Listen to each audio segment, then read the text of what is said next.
De nachten worden weer kouder en er is deze week rein vasijn.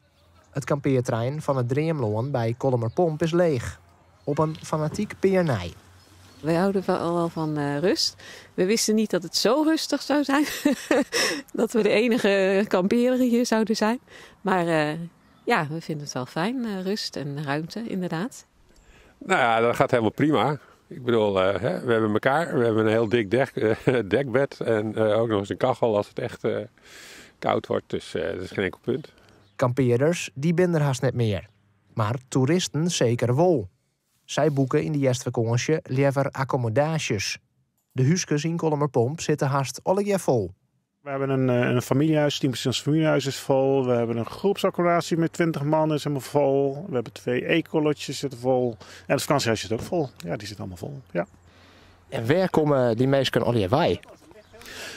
Ja, van een heleboel verschillende plekken wel. Maar de meeste toch wel uit de Randstad. Die komen hier toch voor de rust. En dat heb je hier recht. De natuur, rust en ruimte. In principe hebben we de hele week vrij. Dus gepland tot vrijdag. We willen nog een dagje naar Schiermonnikoog. Gaan vandaag even naar Dokkum. Wat hadden we nog meer bedacht? We willen nog een keer rond het Lauwersmeer fietsen. Dus dat komt wel goed.